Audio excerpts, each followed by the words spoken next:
Good morning students, welcome you all. बच्चों, हम लोग अपना बीकॉम सेकेंड ईयर का इनकम टैक्स कंटिन्यू कर रहे थे। इसी में हम हाउस प्रॉपर्टी स्टडी कर रहे थे। तो देखिए, आज हम हाउस प्रॉपर्टी के अपने इस लास्ट लेक्चर में इस चैप्टर को कंप्लीट करते हैं। हमने लास्ट लेक्चर में पढ़ा कि अगर आपके पास एक से ज़्यादा सेल्फ ऑक्यूपाइड हाउस प्रॉपर्टी है तो फिर उस कंडीशन में आप क्या करते हैं। आप मैक्सिमम 2 हाउस प्रॉपर्टीज़ को सेल्फ ऑक्यूपाइड अज्यूम करके उसका एनुअल वैल्यू निल कर सकते हैं, but after that you have to assume all other house properties as let out house properties and you have to value all of them house properties as let out house properties। ठीक है, तो let out house property की तरह बाकी सबका valuation किया जाता है ना। फिर हमने बात की कि अगर एक ही घर की हमने अलग अलग पोर्शंस बनाए हैं, जैसे हमने यूनिट्स कहा था, तो जिस पोर्शन में आप खुद रहते हैं जितने हिस्से में उतना हिस्सा सेल्फ ऑक्यूपाइड और बाकी का लेट आउट, और जो दोनों का टोटल होगा वो उस हाउस प्रॉपर्टी की टैक्सेबल इनकम होगी। तो बच्चों देखिए, इसके अंदर कुछ छोटे छोटे प्रोविजंस हैं जो आपको पता होने चाहिए।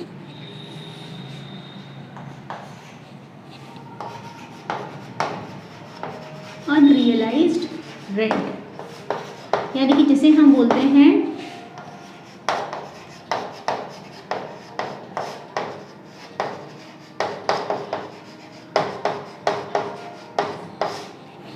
तो देखिए बच्चों, अनरियलाइज रेंट या नावसूल हुआ किराया, इसके बारे में हम बात कर रहे थे। अनरियलाइज रेंट से क्या मतलब है, कभी आपका अगर कोई भी ऐसा रेंट रहा है जो कि आपको पिछले प्रीवियस ईयर्स में रियलाइज़ नहीं हो पाया और आपने उसको अनरियलाइज रेंट मानकर उसकी डिडक्शन दे दी थी, हम लेस कर देते हैं, है ना, क्रॉस एनुअल वैल्यू की कैलकुलेशन में।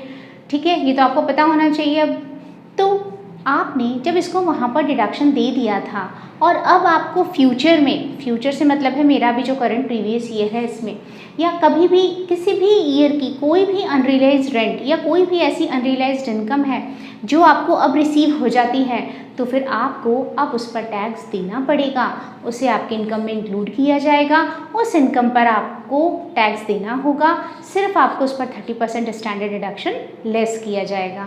तो चाहे किसी भी ईयर का अनरियलाइज्ड रेंट हो, इससे कोई फ़र्क नहीं पड़ता। और एक और इम्पॉर्टेंट बात है, सपोज़ कीजिए कि पहले मेरे पास एक हाउस प्रॉपर्टी थी, ठीक है, और मैं उसकी मालकिन थी, ओनर थी, और उस पर मुझे किसी से 40,000 रुपये का रेंट लेना ड्यू था, उसने मुझे नहीं दिया, मैंने अनरियलाइज्ड रेंट मानकर लिख दिया। फिर उसके बाद मैंने उस हाउस प्रॉपर्टी को सेल कर दिया, और अब मुझे सपोज़ कीजिए उस हाउस प्रॉपर्टी को सेल करने के भी 2-5 साल बाद ये पैसा वापस रियलाइज़ हो रहा है, तो फिर अब आप कहेंगे कि जब हाउस प्रॉपर्टी मेरी नहीं है तो फिर इस पर टैक्स देना ही नहीं बनता। नहीं, ऐसा नहीं है। जब आपके पास हाउस प्रॉपर्टी थी तो आपने उस पर अनरियलाइज्ड रेंट की छूट ली थी, अब आपको अगर वो पैसा वापस मिल रहा है तो फिर से आपको उस पैसे पर 30% स्टैंडर्ड डिडक्शन दिया जाएगा और बाकी पर आपको टैक्स देना होगा। तो ये ध्यान रखिए, और इसमें कोई लिमिट नहीं है, आपको टाइम बाउंड नहीं है। आप ये अनरियलाइज्ड रेंट किसी भी ईयर का हो, इट डजेंट मैटर, इससे कोई फ़र्क नहीं पड़ता, अगर आपको मिलता है तो आपको टैक्स देना होगा। तो आप यहाँ पर क्या करेंगे, रिकवर्ड, है ना, जो भी आपका रेंट रिकवर हुआ है उसमें से आप माइनस कर देंगे 30% of standard deduction. Recovered rent में से आप 30% स्टैंडर्ड डिडक्शन लेस कर देंगे, और जो भी होगा बैलेंस वो क्या होगा, आपकी टैक्सेबल हाउस प्रॉपर्टी की इनकम में इंक्लूड होगा, अदर सोर्सेज में नहीं होगा, यही होगा हाउस प्रॉपर्टी में। क्लियर? ठीक है, एक इंपॉर्टेंट प्रोविजन अनरियलाइज्ड रेंट से रिलेटेड था। दूसरा, negative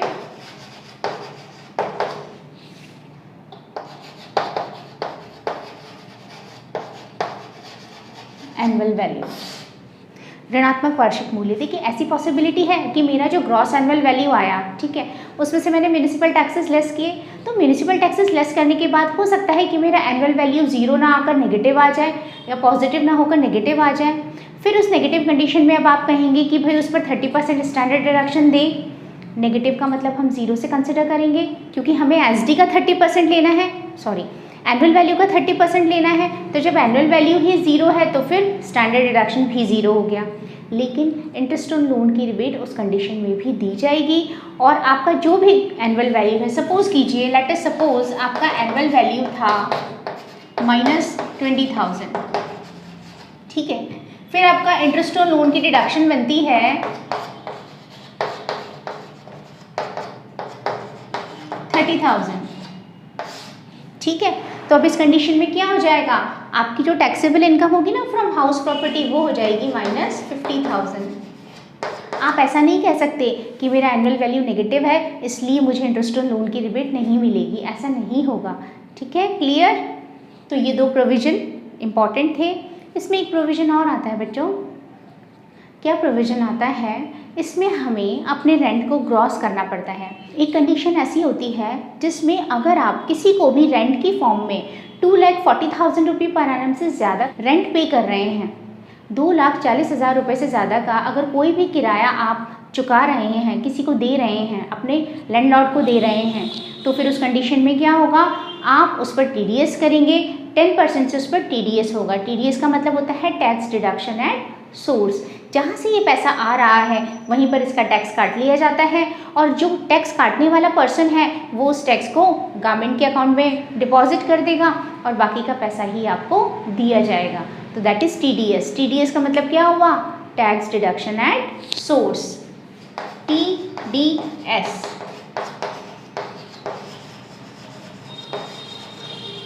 tax deduction at source. Hindi में इसको बोला जाता है उद्गम स्थान पर कर की कटौती।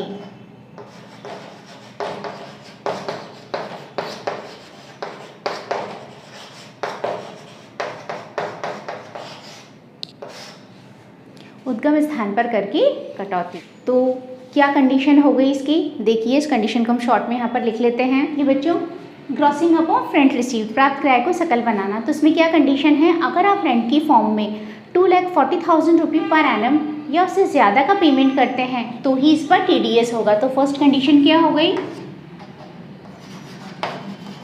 ग्रॉस अमाउंट ऑफ रेंट 2,40,000 रुपये और मोर पर एनम। पूरे साल में आप 2,40,000 या उससे ज़्यादा का किराया चुका रहे हैं। ठीक है, तो इस पर कितना TDS होगा?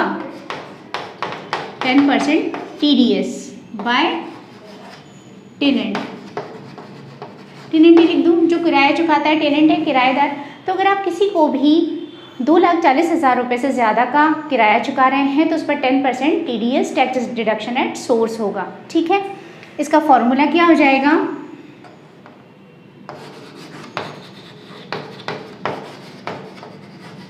बच्चों, जब हम इनकम में इंक्लूड करेंगे ना इस रेंट को, हमारी जो टैक्सेबल इनकम है, तो उसमें हम हमेशा ग्रॉस अमाउंट इंक्लूड करते हैं।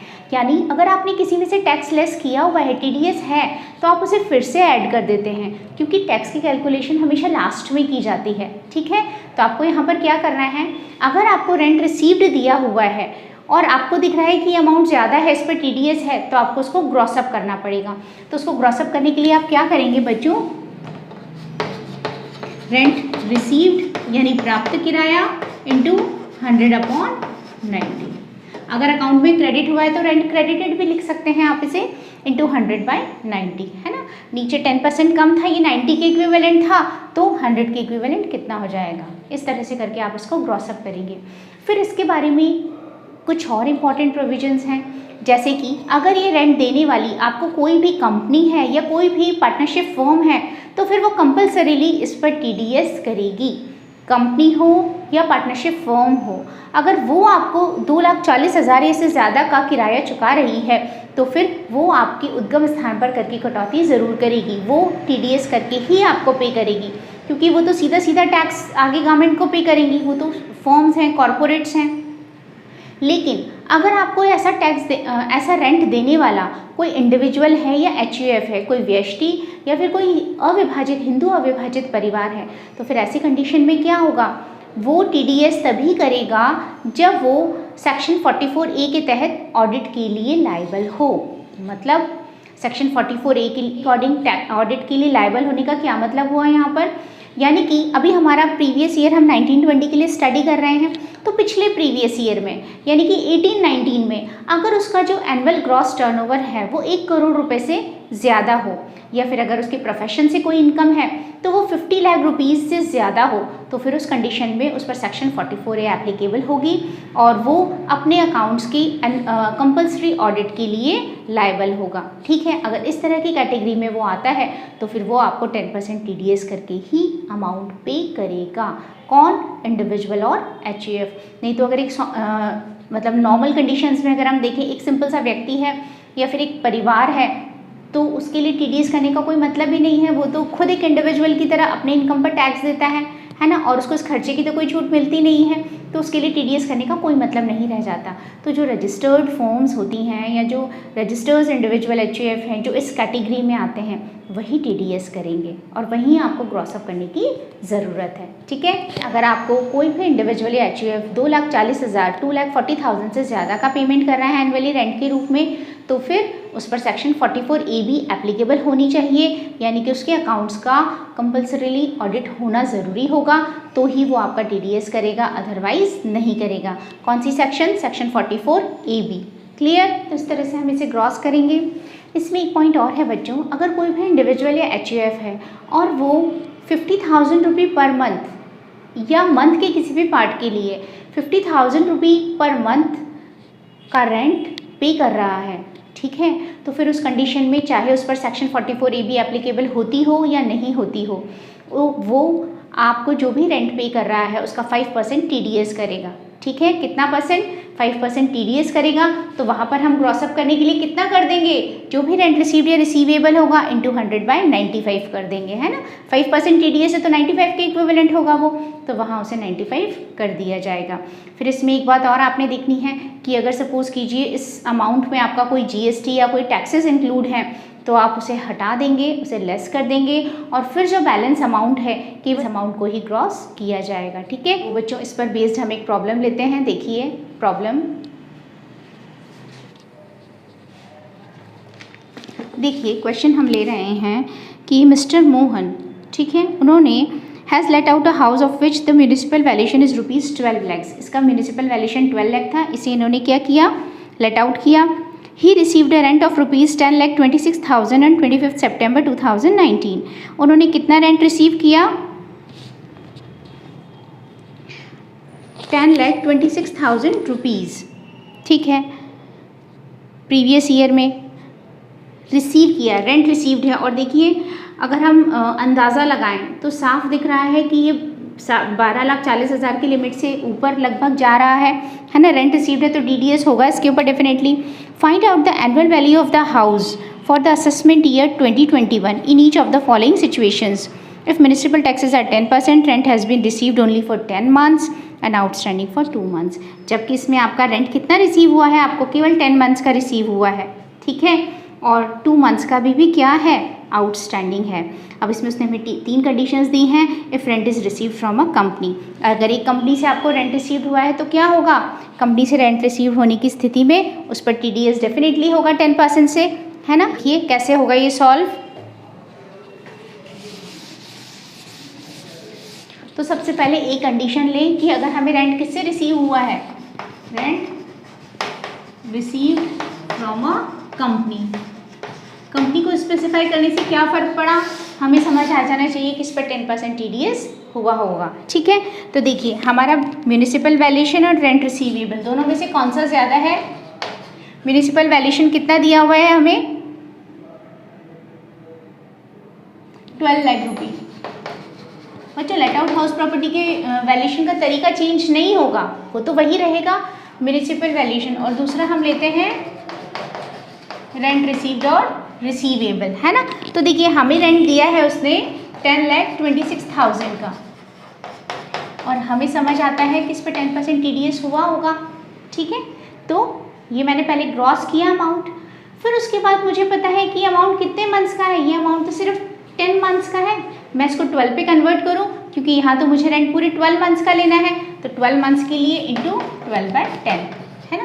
ये 10 मंथ्स के इक्विवेलेंट था, तो इसे कर दीजिए। अब कितना आ रहा है हमारा? 13,68,000।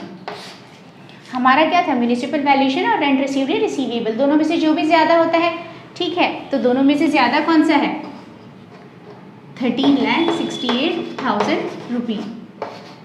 ये हमारा क्या आ गया, ग्रॉस एनुअल वैल्यू। फिर इस ग्रॉस एनुअल वैल्यू में हम क्या करें, 10% उसने हमें म्यूनिसिपल टैक्सेस दिए हैं, तो उसमें से लेस कर दीजिए municipal taxes. Municipal valuation 12 lakh था, तो 12 लाख का 10%, दैट इज 1,20,000 रुपये। इसे हमने लेस कर दिया और अब हमारा आ जाएगा 1,40,000 रुपये। ठीक है, तो जब एक कंपनी थी हमें रेंट पेयर, तो उस कंडीशन में हमारा वैल्यूशन ये होगा, ये हो गया हमारा annual value. Clear?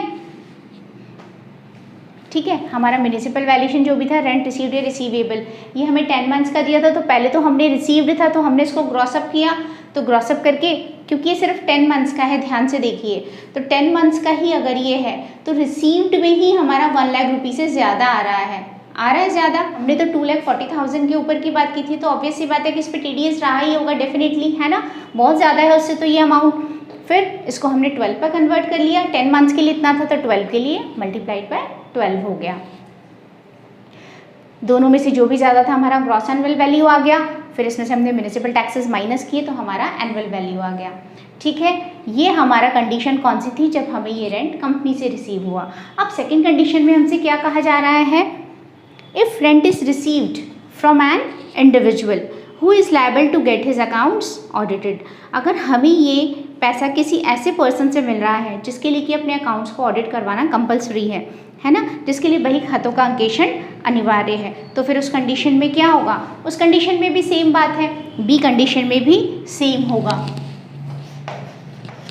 Just because मैंने आपसे बात की थी, फर्म और कंपनी के लिए तो कंपलसरी है ही 10% TDS, लेकिन एक इंडिविजुअल की कंडीशन में या एक HUF की कंडीशन में अगर उसके अकाउंट्स की ऑडिटिंग कंपलसरी है, ज़रूरी है, उस पर सेक्शन 44A भी एप्लीकेबल होती है, तो फिर उस कंडीशन में उसका भी सेम यही होगा। इसका मतलब है उसने भी हमारा 10% TDS डिडक्ट किया होगा। तो हमने इसको पहले ग्रॉस किया, ग्रॉस करके इसको 12 मंथ्स पे कन्वर्ट किया और फिर सेम प्रोसीजर फॉलो कर दिया। ओके, कोई डिफरेंस नहीं है। लेकिन सी पॉइंट को ज़रा ध्यान से देखिए, इसमें क्या कहा जा रहा है आपसे, if rent is received from an individual who is not liable to get his accounts audited.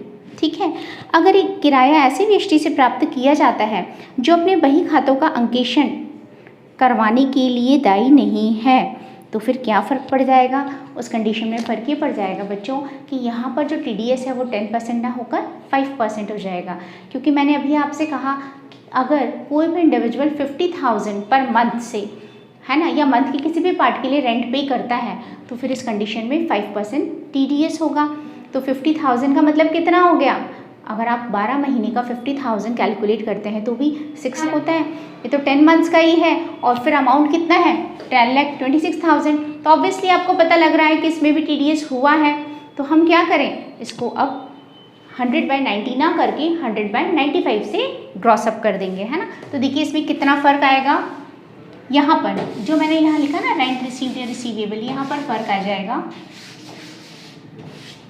Municipal valuation same रहेगा। हमारा रेंट कितना रिसीव किया था बच्चों, हमने रेंट रिसीव किया है 10,26,000। इसको हमने 100/95 से ग्रॉसअप किया और फिर इसको 12 मंथ्स पे कन्वर्ट, 12/10, बस इतना सा डिफरेंस आना है। इसको सॉल्व कर लीजिए, क्या आ रहा है यहाँ पे 12,96,000। दोनों में से ज़्यादा कौन सा है, 12,96,000। ठीक है, इसमें से 10% म्यूनिसिपल टैक्सेस 1,20,000 लेस कर दिए, तो मेरा अमाउंट कितना हो गया, ये हो गया है 11,76,000। ये मेरा एनुअल वैल्यू हो गया। तो देखिए कंपनी की सिचुएशन में एनुअल वैल्यू ज़्यादा था और इंडिविजुअल की कंडीशन में कम हो गया, फ़र्क पड़ गया क्योंकि इनके TDS में फ़र्क है। ठीक है, तो बच्चों इस तरह से अब आपका हाउस प्रॉपर्टी कंप्लीट हुआ। अब आप इसे अपने लेवल पे कंप्लीट कीजिए। सारे फंडामेंटल्स हमने इसके सारे देख लिए हैं, विद क्वेश्चंस प्रॉब्लम्स के साथ हमने इसे पूरा किया है। ठीक है, अब आपको करना क्या है, आपको इसके सारे एग्जाम्पल्स थॉरोली करने हैं, शॉर्ट, वेरी शॉर्ट, सारे क्वेश्चंस जितने प्रैक्टिकल प्रॉब्लम्स हैं सब आपको सॉल्व करने हैं। आपको अगर कोई भी प्रॉब्लम आती है तो आप उसे मुझसे डिस्कस कर सकते हैं, कमेंट सेक्शन में कमेंट्स करके मुझे बता सकते हैं कि आपको किस तरह की प्रॉब्लम आ रही है। ठीक है, ध्यान क्या रखना है आपको, सेल्फ ऑक्यूपाइड का एनुअल वैल्यू 0 होता है। सेल्फ ऑक्यूपाइड पे इंटरेस्ट ऑन लोन की लिमिट होती है ना, लेकिन लेट आउट हाउस प्रॉपर्टी का एनुअल वैल्यू 0 नहीं होता है। आपको स्टेप बाय स्टेप चलना है और उसमें इंटरेस्ट ऑन लोन की कोई लिमिट नहीं होती है। ध्यान रखिएगा, इसमें बच्चे अक्सर कंफ्यूज होते हैं। जो आप सेल्फ ऑक्यूपाइड में लगाते हैं वही लिमिट्स 30,000 और 2 लाख की बच्चे लेट आउट में लगाने लगते हैं। हमने वो नहीं करना है।